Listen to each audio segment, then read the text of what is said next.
I buy for cash flow and appreciation, if you will, using a cake analogy. But the appreciation is just icing on the cake. Cake is great like it is, but appreciation is just that icing on top. Whereas that you buy initially for cash flow, because if it doesn't cash flow, I say let it go. That's one of those sayings that I hold dear, just because you want to buy a deal that's able to pay for itself, which I know a lot of investors, they speculate on real estate being worth 5%, 10%, 20% more next year, a couple years after.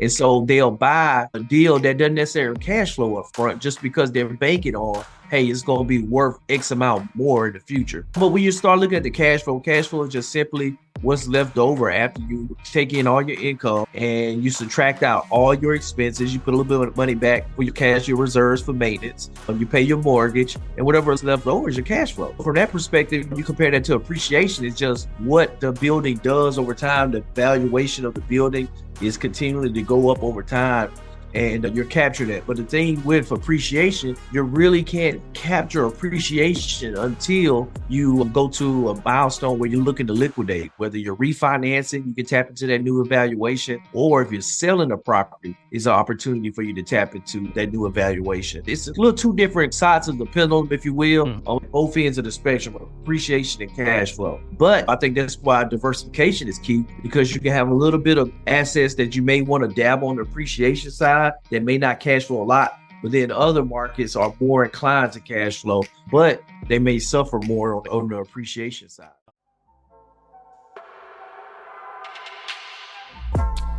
Welcome to the Nicholas Brown Podcast, a podcast talk show about real estate investing, business leadership, and personal development. Each week, we explore current real-life case studies about how to build financial independence through investing in real estate to build your personal portfolio through passive income models, along with interviews from the top business leaders and personal development leaders. Now, here's your host, Nicholas Brown.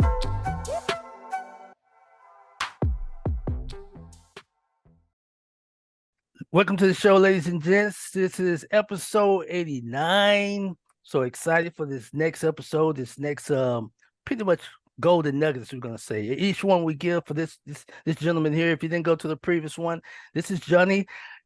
School me on this, man, because it's like tomato, man. I tell you, like I said, as long as that check is ready, is it Lynum, like a Lynn, a lie? Lie. Yeah, okay. Lie. I apologize. Yep. But brother Johnny Lynum, real estate investor, man. He's very experienced in there. Multifamily apartments, all that. Real estate or whatever. You make money on the buy. Put it like that. He know what he's doing. I promise you. So we're going to get deep into that. Watch that episode. And that's the purpose of this here, episode 89. And we're going to do the following, the last one.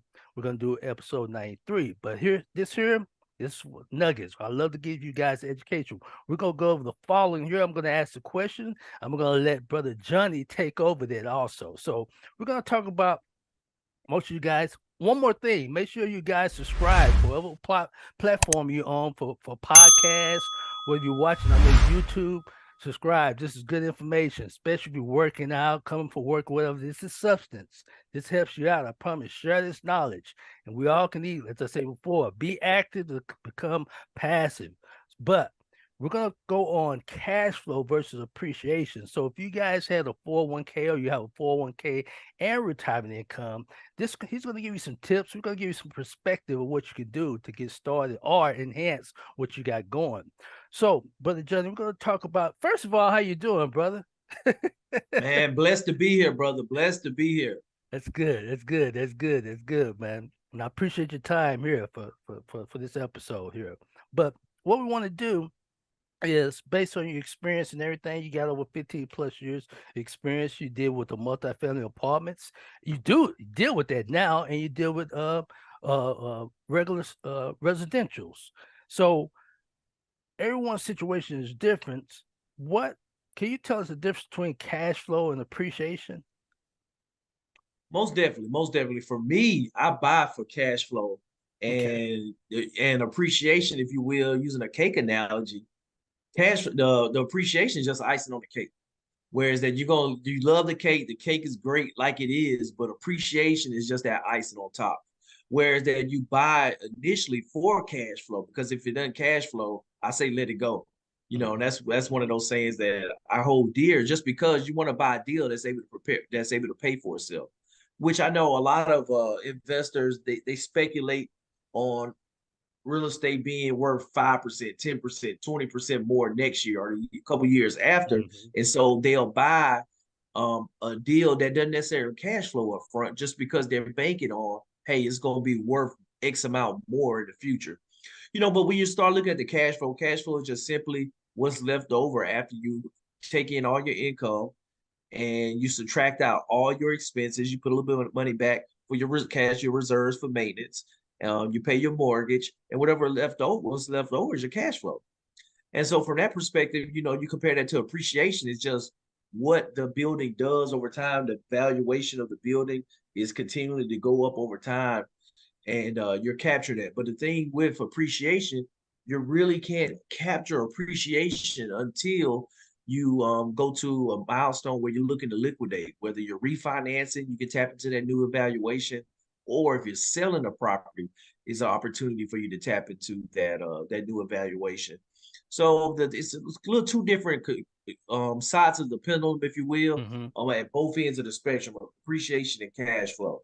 But I think that's why diversification is key, because you can have a little bit of assets that you may want to dabble on the appreciation side that may not cash flow a lot, but then other markets are more inclined to cash flow, but they may suffer more on the appreciation side. So for example, you own multiple units, apartment complexes, and everything. Mm-hmm. So that's on. Would you consider that as a long term? Oh, that's a little bit of both cash flow and appreciation, correct? Yes, 100%. Yeah. So if you did a residential, you're looking for more. I would think personally, if I was doing residential and had a property, I want to make money on the buy. I don't want to pay a mortgage note or rent. I don't want to be a negative just because it has a potential appreciation. So that's what you were saying, for example, for cash flow versus appreciation. You can have both, but sounds like based on your experience with apartment complex, you got both, but you got a kind of like an accelerated appreciation when you're fixing up the apartment complexes, and when your team rather is fixing up the apartment complex and you raising the rents every quarter over every year. Am I correct? Hey listeners, interested in retirement planning? Whether you've got a 401k, no savings at all, or you're somewhere in between, we've got you covered. Subscribe to our retirement planning newsletter for expert tips and insights. Secure your future today. Click the link in the show notes. Yes, 100%.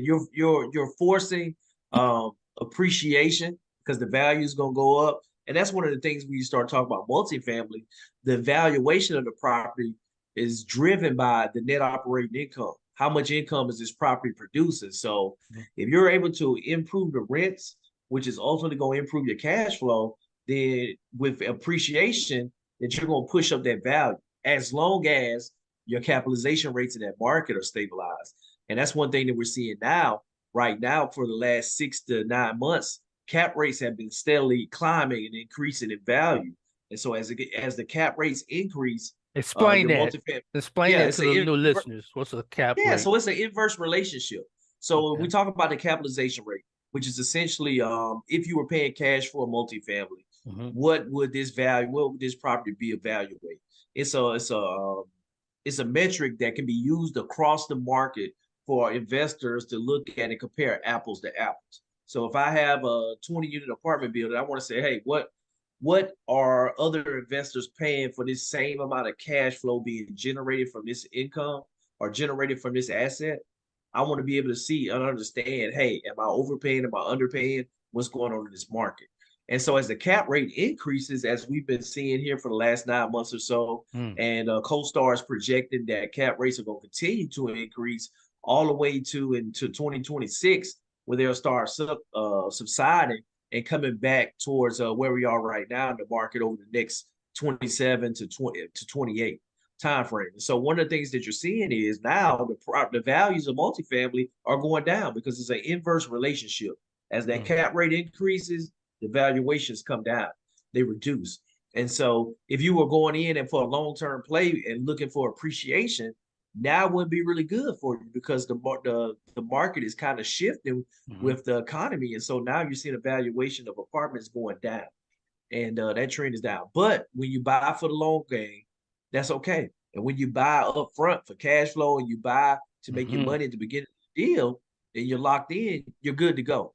And so, just taking that to heart, that allows you to kind of hedge your risk where you don't end up in a situation where you're in a high risk profile because you were banking on appreciation. You didn't buy for cash flow. Now things are changing in the economy. Cap rates are going up. So now you're really not in a position where you can bank on any new appreciation coming in if you go to refinance. This is Larry Pellington, CPA for PC Financial Services. Thank you, Nick Brown, for inviting me to the Nicholas Brown podcast. Check it out. Check out our episode, and looking forward to hearing back from you.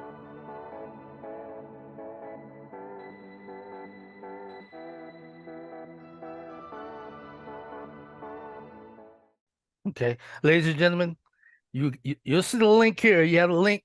Set up a time if you want to get a detailed breakdown for them. Because reason why I say that, Brother Johnny, is these are 401. I'm gonna ask this leads to the next question. These are people with 401k retirement income where, hey man, I just want cash flow. I heard about the real estate and everything. You taking me to the next level, sophisticated. Can I set up an appointment with you, sir? Where can I attend your meetings or your groups? That's the purpose why I tell them, hey, go ahead and set that up. But this leads to the next question: how would someone, say for example, I had $200,000 401k and I had another, $300,000 worth of retirement income? What would you suggest if I was that type of person where, Brother Johnny, I'm interested in real estate, but I'm not interested in the drywall, paint, carpet? Well, I want to be pretty much hands off. I hear people can make money on there. What would you suggest? Special announcement: interested in retirement planning, got a 401k, or no savings at all? We've got you covered. Subscribe to our newsletter for expert tips and insights. Secure your future today. Click the link below. Yeah, no, that's a phenomenal question because, I deal with that with my clients right now.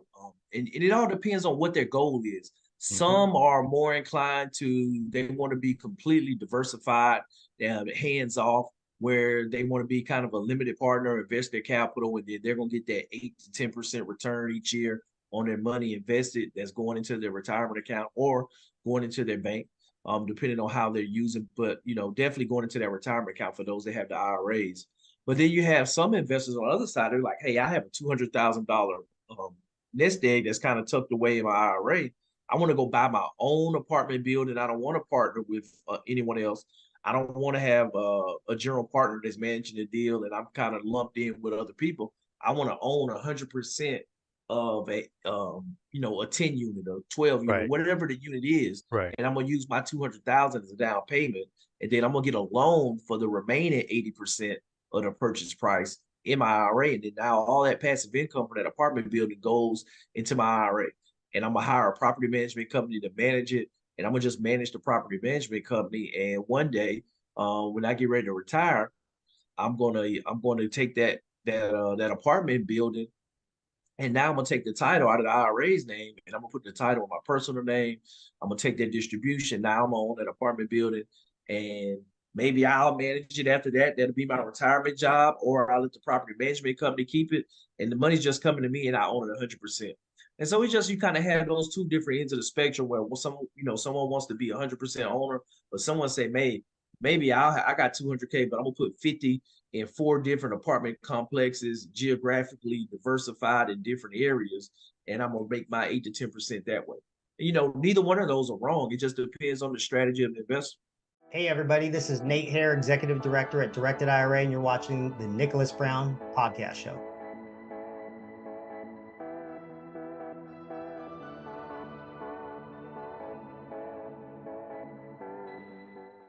Ladies and gentlemen, he take you all the way into it. I always say it, if you listen to my podcast, ladies and gentlemen, where I was talking about personal development, whatever, building a bridge, One eye is king to the blind. Do never lead no one wrong, because if you lead someone wrong, if you know that cliche, one eye is king to the blind, I may have told you, hey, Mr. Johnny, hey, go take another step backwards, man. There's a whole crowd of people that got, a pocket full of gold. So never burn bridges. This man here would just guide you straight to the source.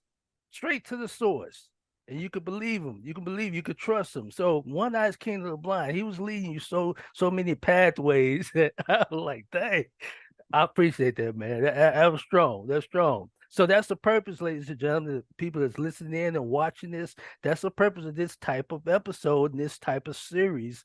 He's going to teach you, going to walk you, because, you got to be around people that you trust, like, and know, and get educated. Have an educated, risk. You got to take some type of risk also, but have an educated risk. And he was giving you exit strategies. At the end of it, he was telling you what you could do. That's an example, though, but you got to repeat that. You got to network with like-minded such as him. So I appreciate you going further on to that, man. You just took it to another level. So give me an example, and we're about to wrap up, ladies and gentlemen, here to the next episode. Give me an example for someone that wants to start small, maybe in real estate. Can you give me an example? Well, real estate or residential, right? Because you just did the big one, man. Like, that person made probably about 3 or 5 times his money that you broke it down to it, man. Easy. Yep, exactly. Special announcement. Interested in retirement planning? Got a 401k? Or no savings at all? We've got you covered. Subscribe for expert tips and insights. Secure your future today. Click the link below. And this one's a good one too. Thinking about a client, had roughly around a little bit less, but I think it was like 96K, a little less than 100,000. Retirement account, had a retired for one of the big 3 automakers, and saving up in a retirement account, over 30 years, and had a little bit under $100,000. Mm-hmm. So, conventional wisdom tells you, retirement account, you don't want to take a distribution more than 4% annually. Right. So we know, so we're talking about your retirement nest egg, 96,000.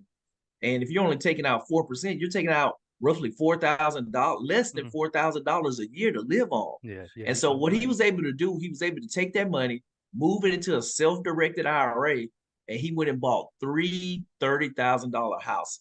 Wow. Each one was bringing in around $850 a month rent. So guess what?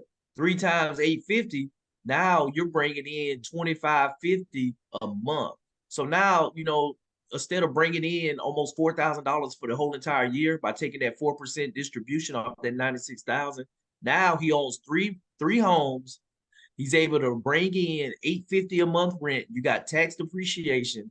And now you're bringing almost the same amount in per month that he will be able to take as a distribution the entire whole year. And that's the power of leverage and real estate, being able to buy assets with your self-directed IRA, where now you're able to bring in that passive income. And that alone is just changing how he will be able to live in retirement.